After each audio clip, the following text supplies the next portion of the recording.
Alright guys, तो omniscient reader part 5 is about to begin. So last part के अंदर हमने देखा था कि नमवून और डोकजा के बीच लड़ाई होती है, जिसमें डोकजा तो खाली डिफेंस ही करता है पर नमवून मारता रहता है। पर फिर डोकजा अपनी स्किल अपग्रेड करता है और नमवून उसे कुछ भी नहीं कर पाता। उसके बाद वो भीख मांगता है, हेल्प मांगता है और आखिर में वो फिनिश हो जाता है और बाकी लोग भी फिनिश हो जाते हैं सिवाय हमारे 5 मेन लोगों के। जिसके बाद डोका भी कॉन्स्टेलेशंस को इंट्रोड्यूस करता है और हमें बाहर कुछ ड्रैगन लाइक मॉन्स्टर्स दिखाए जाते हैं, सांप जैसे दिखने वाले। जिसके बाद लास्ट पार्ट के एंडिंग में डोका भी कहता है कि कॉन्स्टेलेशंस जो है उन्होंने आपके इंटरेस्ट दिखाया है, वो आपको स्पॉन्सर करना चाहता है, तो ये बहुत बड़ी बात है। और इसी के साथ लास्ट पार्ट एंड होता है। और फिर इस पार्ट की स्टार्टिंग में डोका भी पहले चुटकी बजाता है, उसके बाद हमारे सारे कैरेक्टर्स के सामने ब्लू स्क्रीन आ जाती है जिसमें लिखा रहता है कि स्पॉन्सर सिलेक्शन। आपको एक कॉन्स्टेलेशन को अपना स्पॉन्सर सिलेक्ट करना होगा जो भी आपको रिलायबल लगता है, जिसमें पहला नाम है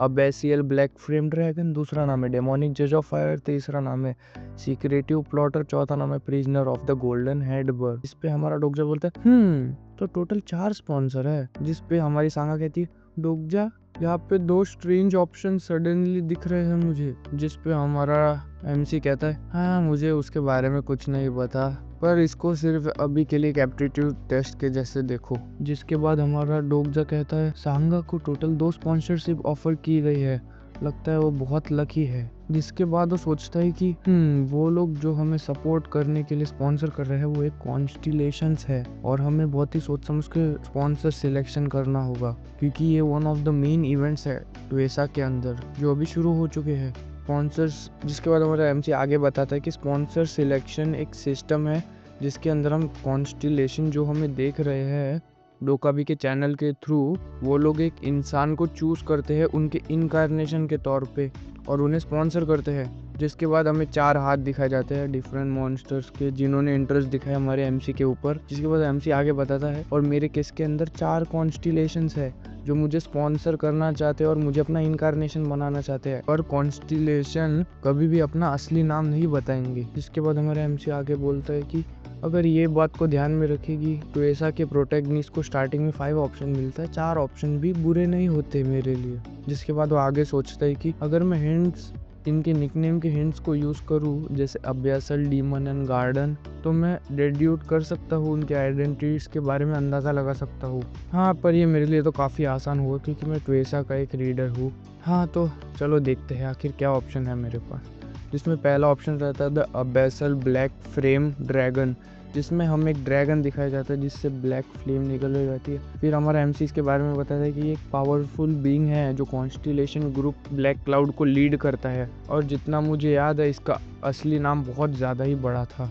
इसका इनकारनेशन बनना से हमें काफ़ी फ़ायदा हो सकता है, जैसे एडिशनल बूस्ट मिलेगा हमें पावर लेवल में, और हमें स्टेमिना और स्ट्रेंथ और बाकी सारे वाइटल्स में भी अर्ली सिनेरियोज में ज़्यादा पावर मिलेगी। अगर इससे सिलेक्ट करना एक स्मार्ट सिलेक्शन तो है वैसे, पर अनफॉर्चुनेटली यहीं पे इसके फ़ायदे ख़त्म हो जाते हैं। जिसके बाद हमारे एमसीज का नुकसान बताता है कि जितना तुम कॉन्स्टेलेशन की पावर को यूज़ करोगे उतना तुम अपना सेंस ऑफ ह्यूमर लूज करते रहोगे। इवेंचुअली तुम एक साइकोटिक किलर बन जाओगे। यूजुअली ये एज लॉर्ड को एट्रीब्यूट को सपोर्ट करता है, मतलब ये black dragon usually edge lord attribute वालों को सपोर्ट करता है। और उसके बाद हमारा एमसी कहता है मैं प्रीटी श्योर हूँ कि इस कॉन्स्टेलेशन ने स्टार्टिंग में नमवून किम को सिलेक्ट किया था, तो अभी मुझे क्यों चूज़ कर रहा है। जिसके बाद वो बोलता है मुझे नहीं पता अभी इसके बारे में, अभी के लिए इसको होल्ड पे रखता हूँ और अगला ऑप्शन चेक करता हूँ मैं। जिसके बाद वो बोलता है अरे इसे देख के तो मैं चौंक गया अपनी लिस्ट में, डेमोनिक जज ऑफ फायर।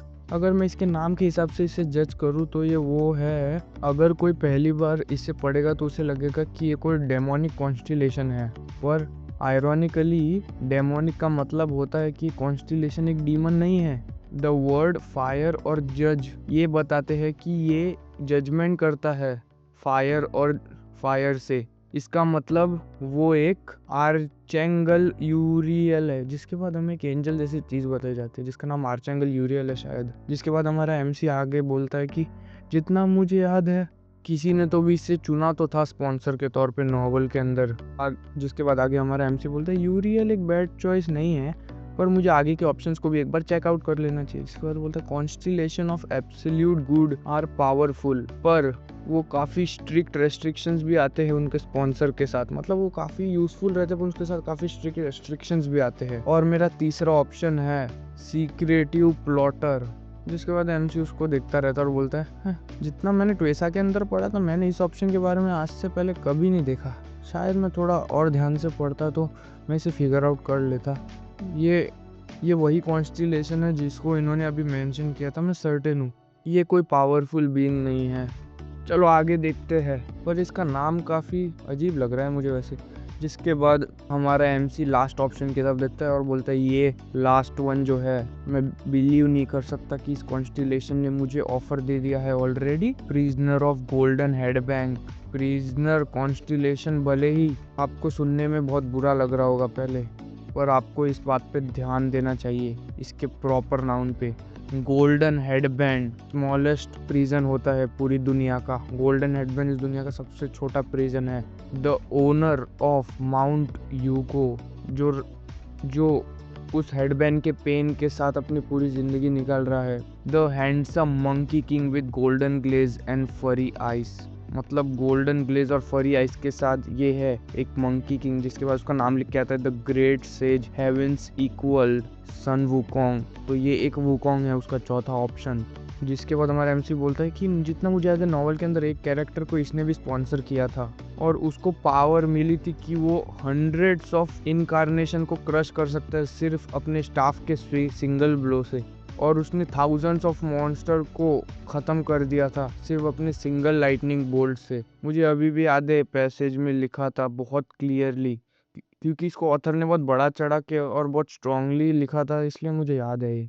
पर इतना पावरफुल कॉन्स्टिलेशन मुझ में इंटरेस्ट क्यों दिखा रहा है, ऐसा हमारा एमसी बोलता है। उसके बाद वो आगे सोचता है कि अगर मैंने the great sage heaven's equal को चूज़ कर लिया मेरे स्पॉन्सर के तौर पे तो मुझे काफ़ी फ़ायदा होगा। जिसके बाद हमारे सारे कैरेक्टर अपने डिस्प्ले की तरफ देखने लगते हैं। जिसके बाद हमारा एमसी सोचता है क्या मैं उसे हरा पाऊंगा इसे लेने के बाद।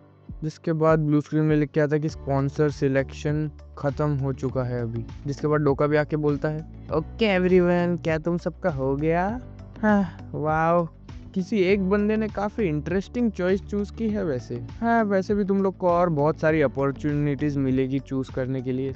पर अभी के लिए सब लोगों का स्पॉन्सर सिलेक्शन हो चुका है। हम लोग एक शॉर्ट ब्रेक लेते हैं और मैं नेक्स्ट सिनेरियो को बनाना चालू करता हूँ। जिसके बाद डोका भी बोलता है I will see you in 10 minutes. इसके बाद हमारा एमसी क्या बोलता है सब लोग यहाँ जमा हो जाओ, जिस पे सब लोग आगे आके जमा हो जाते हैं। जिसके बाद हमारा लेफ्टिनेंट बोलता है हाय आई एम योंगसोंग। जिसके बाद डोकजा किम अपना नाम बोलता है, मैं डोकजा किम हूँ। फिर लेफ्टिनेंट बोलता है मैं श्योर नहीं हूँ ये सही टाइम है कि नहीं है कहने के लिए, पर नाइस टू मीट यू।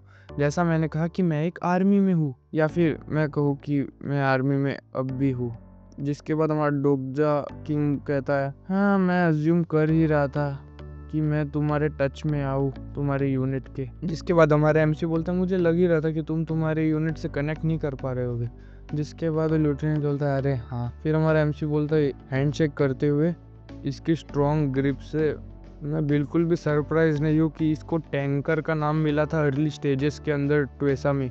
मुझे जल्दी से जल्दी इसको रिक्रूट कर लेना चाहिए। जिसके बाद वो लेफ्टिनेंट कहता है और डोकजा थैंक यू जो तुमने पहले किया था उसके लिए, अगर तुम वो नहीं करते तो हम अभी तक मर चुके होते, या अगर हम सर्वाइव कर भी लेते तो हम इंसान कहलाने लायक नहीं होते। जिस पे हमारा डोकजा बोलता है अरे नहीं इतनी बड़ी बात भी नहीं है, वो एक्चुअली लास्ट के अंदर उसने जो बक्स फेंके थे उसको मार के ये लोग जिंदा बचा, वरना इनको इंसानों को मारना पड़ता। इसलिए लेफ्टिनेंट बहुत शुक्रगुजार है हमारे एमसी का। जिसके बाद हमारे एमसी के कंधे पे जोर से हाथ रखता है और एक बंदा बोलता है हाँ तुमने काफी सही से काम किया रूकी।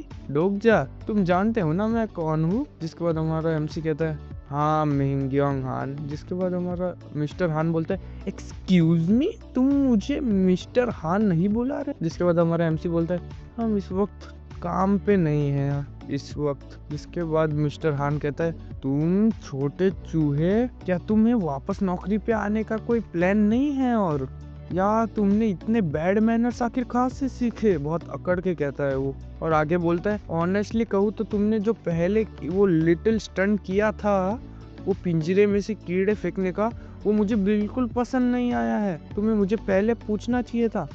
आखिर तुमने मुझसे पूछे बिना वो कैसे फेंका? जिसके बाद हमारा एमसी बहुत ही परफेक्ट जवाब देता है, बोलता है चुप बैठ मिस्टर हांस साड़ी। जिसपे वो स्टन हो जाता है, वो शौक रहता है ये सुन के। जिसके बाद वो मिस्टर हांस बोलता है क्या? जिसके बाद हमारा एमसी बोलता है तू देख नहीं रहा क्या यहाँ हो क्या रहा है? क्या तू अभी अपने सेंस में नहीं है कि यहाँ चल क्या रहा है? जरा अपने बाहर देख, वो सांप लाइक क्रिएचर्स पूरे टाउन को खत्म कर चुके हैं। तुझे लगता भी है कि तेरी कंपनी बची होगी इतनी तबाही में? जिसके बाद हमारा एमसी आगे बोलता है और सिर्फ उसे नहीं, मैं तुम सबको वेकअप कॉल देना चाहता हूँ कि हमारी पिछली जिंदगी अब खत्म हो चुकी है। अपने अपने सेंसेस में आ जाओ और जो हो रहा है उसे एक्सेप्ट करो जल्द से जल्द, ताकि हम आगे बढ़ पाए। और वो बोलता है जैसे डोकाबी ने कहा, यहाँ पे कोई मजाक नहीं चल रहा है। मैं श्योर हूँ कि तुमने रियलाइज कर लिया होगा। और वो मिस्टर हान अभी भी सोच सदमे में है कि उसके एक रुकी ने उसकी इज्जत की ऐसे की तैसे कर दी। जिसके बाद हमारा डोगजा कहता है हमें अभी एक गेम लाइक इंटरफेस दिखाया गया है, मतलब वो ब्लू स्क्रीन की बात कर रहा है, जिसमें हमें एट्रीब्यूट, विंडोज एंड स्किल्स बताई गई है। और अगर इनमें तुम में से किसी को अभी तक नहीं समझ में आ रहा। जिसके बाद हमारा लेफ्टिनेंट कहता है ये तो बिल्कुल वैसा ही है जैसा हम रात में टाइम पास करने के लिए नॉवेल्स पढ़ते थे, उसमें जैसा होता था अभी वैसा ही हो रहा है। मैं अभी बिलीव नहीं कर सकता कि ये सब रियल है, ये एक सपना नहीं है। इसके बाद हमारा एमसी बोलता है अनफॉर्चुनेटली यही अब हमारी रियलिटी है। और वो मिस्टर आनो भी सदमे में है। जिसके बाद हमारा लेफ्टिनेंट बोलता है एक बात तो अच्छी है, एटलीस्ट एक बंदा है यहाँ पे जिसको पता है कि यहाँ पे आखिर हो क्या रहा है। तो आगे क्या, तुम्हारे पास कोई आइडिया है डोगजा?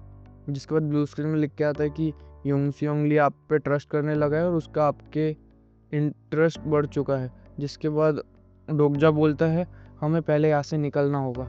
जिसपे सब लोग शॉक हो जाते हैं। वो कहता है कि भाई बाहर देख, वो बड़े स्नेक लाइक क्रिएचर, वो हमें कच्चा खा जाएंगे और उनको पता भी नहीं चलेगा। जिसपे सब बोलने लगते क्या तुम्हारा दिमाग खराब हो गया? और हमारी सांगा बोलती है डोगजा ये अच्छा आइडिया तो नहीं लग रहा मुझे। और उसके बाद लेफ्टिनेंट बोलता है मुझे भी मेरे यूनिट से कांटेक्ट करने के एक बार ट्राई करना चाहिए, पर अभी के लिए बाहर निकलना मुझे भी सही नहीं लग रहा है। और वो बच्चा भी बोलता है हाँ मुझे भी लगता है हमें यहाँ से भी बाहर नहीं निकलना चाहिए वरना हम मर जाएंगे। जिसके बाद हमारा एमसी बोलता है अरे यार ये यूंग सियोंग ये भी इनकी बातों में आ गया और मेरे खिलाफ हो गया। हाँ मुझे उसे अपने साथ लेना होगा चाहे कुछ भी हो जाए, वो बहुत काम का बंदा है वो। जिसके बाद पीछे के दरवाजे में कोई बहुत जोर से कुछ फेंकता है और बहुत जोर से आवाज आती है, जिसपे सब लोग का ध्यान पीछे जाता है। और फिर हमारा एमसी सोचता है आखिर वहाँ चल क्या रहा है?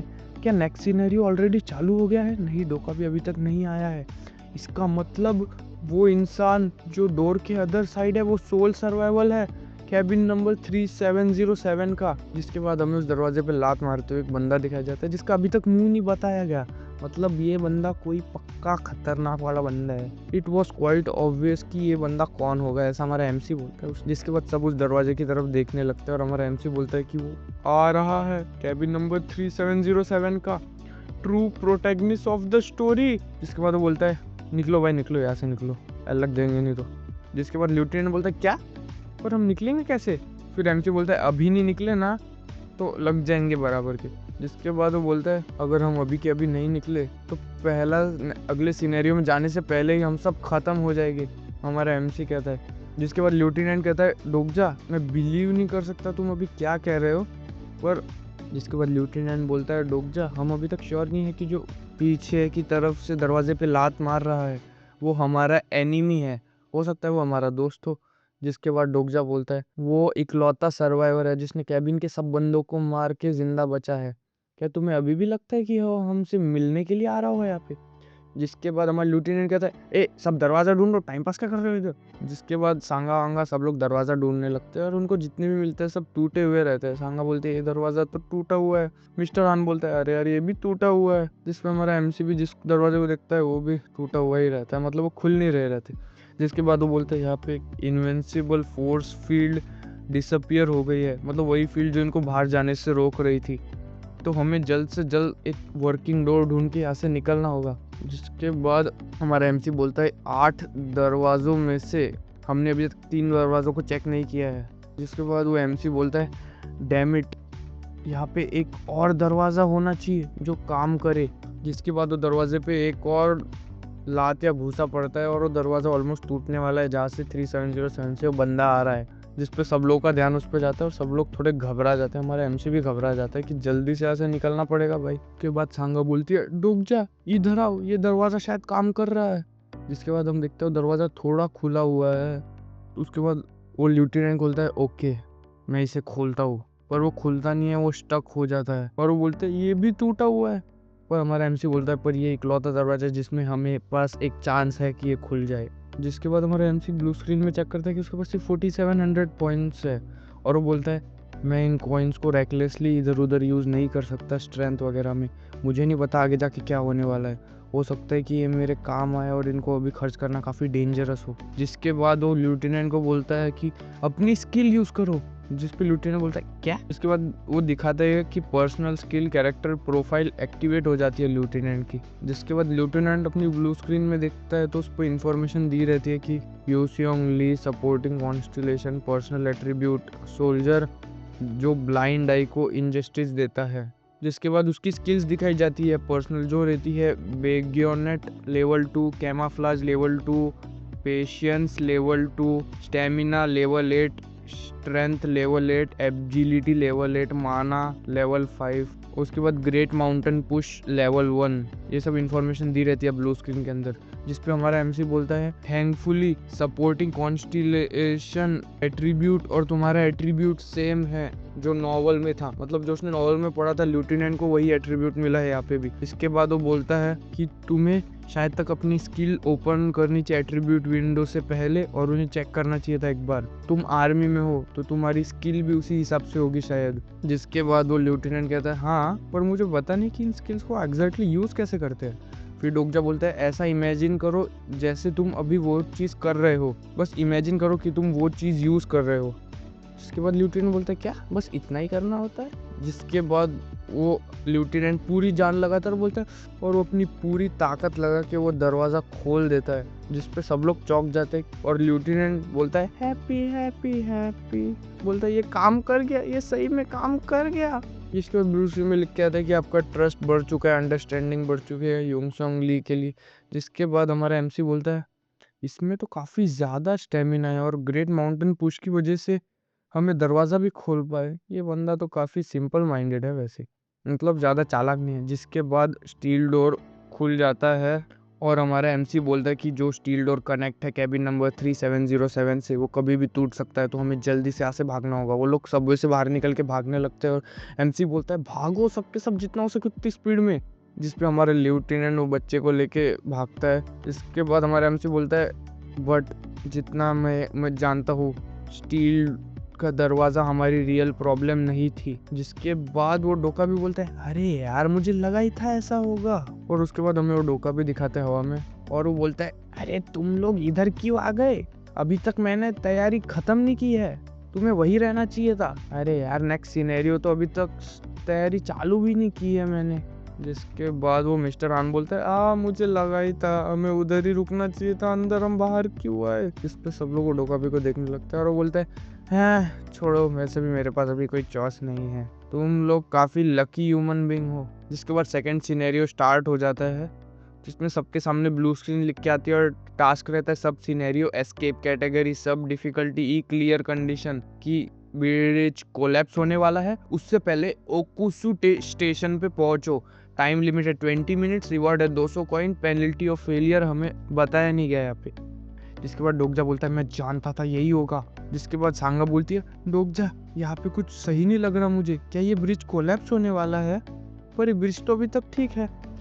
जिस पे हमारा डोकजा बोलता है अभी के लिए उसको छोड़ो और बस भागने पे ध्यान दो, हमारे पास टाइम नहीं है। जिसके बाद हमारा डोकजा कहता है सांगा सही थी, ब्रिज इंटैक्ट है अभी क्योंकि हम लोग सबवे से बहुत जल्दी निकल गए थे। जिसके बाद हमें उन लोगों की करंट लोकेशन और ओकुसु स्टेशन की लोकेशन बताता है, मतलब इन लोगों को इतना ट्रैवल करना है। जिसके बाद हमारा एमसी बोलता है अगर दूसरे शब्दों में कहूँ तो ब्रिज डेफिनेटली कोलैप्स तो होने वाला है पर उसमें हमारे पास थोड़ा टाइम है, पर हम उसे अनहैंडेडली अंडर एस्टिमेट नहीं कर सकते, पर नियमों को मान के इस सिनेरियो को कंप्लीट करना ऑलमोस्ट इम्पॉसिबल है। जिसके बाद वो सब लोग बहुत स्पीड में भागने लगता है ओकुसु स्टेशन की तरफ और हमारा डोकजा कहता है हमारे पास टाइम नहीं है, तुम लोग जल्दी से जल्दी भाग के वहाँ पहुँचो, मुझे लगता है हम लोग पहुँच जाएंगे, हम लोग बहुत क्लोज है। जिस पे मिस्टर रान बोलता है अरे यार ये क्या है, जिसपे उस पानी जोर जोर से घूमने लगता है और वहां से एक बहुत बड़ा स्नेक लाइक क्रिएचर आता है, जिसपे हमारा एमसी बोलता है ये क्या है, इचिथियोसॉरस? नहीं, ये एक सी सरपेंट या शायद ये सी कमांडर है, इसकी साइज के हिसाब से, क्योंकि बाकी स्नेक मॉन्स्टर के हिसाब से बहुत ज़्यादा बड़ा था। जिसपे वो बहुत जोर से चिल्लाता है, जिससे लोग डर जाते हैं और वो बोलते हैं वो आ रहा है, वो ब्रिज की तरफ आ रहा है, वो ब्रिज से टकराने वाला है। इसके बाद हमारा एमसी बोलता है भागो और इस ब्रिज को क्रॉस करो। इचियोसॉर डजंट गो आफ्टर इनकार्नेशन, मतलब वो इनकार्नेशन को नहीं मारेगा, मतलब वो हम सबको कुछ नहीं बोलेगा, वो सिर्फ अपना सिनेरियो कंप्लीट करेगा इस ब्रिज को तोड़ के। ये शायद सिर्फ ब्रिज तोड़ने के लिए आया है, वो हमें कोई नुकसान नहीं पहुंचाएगा। और फिर हमारा एमसी बोलता है सिर्फ 200 यार्ड्स बची है, जल्दी भागो, इस स्पीड से तो हम आराम से पहुंच जाएंगे ब्रिज टूटने से पहले। जिस पर डोका भी बोलता है अरे इसमें मजा थोड़ी आएगा अगर गेम इतना इजी होगा तो। ऊपर से और हमारा एमसी बोलता है अरे यार ये चंगू फिर से आ गया। फिर वो डोका भी बोलता है इसमें मजा नहीं आएगा अगर तुम सेफली वहां तक पहुंच जाओगे। थिंग्स को थोड़ा इंटरेस्टिंग बनाता है ताकि देखने वालों को भी मजा आए। जिसके बाद वो डिफिकल्टी लेवल ई से डी कर देता है और फिर हमें बताता है कि इस डिफिकल्टी लेवल पे जो मरे हुए लोग होते हैं वो रिकारनेट हो जाते हैं ब्लैक राइजिंग से अर्थ के सराउंडिंग में। जिसके बाद हमें दिखाता है कि बहुत सारी शॉकवेव जैसी चीज़ें मरे हुए लोगों के पास आती है। जिसके बाद हमारी सांगा बोलती है ज़ॉम्बीज़। फिर वो मरे हुए लोग इनकी तरफ आने लगते हैं और बोलते हैं तुम लोग साड़ो। फिर हमें बताया कि डेमोनिक बीइंग्स रिकारनेट किए गए हैं। जिसके बाद ल्यूटिनेंट बोलता है डोक जा। जिसके बाद ब्लू स्क्रीन में लिख के आता है कि तुम ओकुत्सु स्टेशन में एंटर कर चुके हो, मतलब ल्यूटिनेंट और बच्चा एंटर कर चुका है। पर सांगा, हमारा एमसी और मिस्टर हान शायद अभी भी वहीं पे है। जिसके बाद वो लोग इन तीनों की तरफ आने लगते हैं और हमारा एमसी बोलता है सब लोग अभी के अभी नीचे हो जाओ। और वो स्नेक उस ब्रिज से टकरा जाता है। जिसके बाद वो ब्रिज कोलैप्स होता है और हमें बहुत जोर से चिल्लाने की आवाज आती है डोक जा। जिसके बाद ये चैप्टर यहीं पे खत्म हो जाता है। Thank you guys for watching. Like subscribe share सब कर देना। ऐसे इंटरेस्टिंग एक्सप्लेनेशन के लिए मिलता है आपसे नेक्स्ट वीडियो में, तब तक के लिए बाय। Alright guys,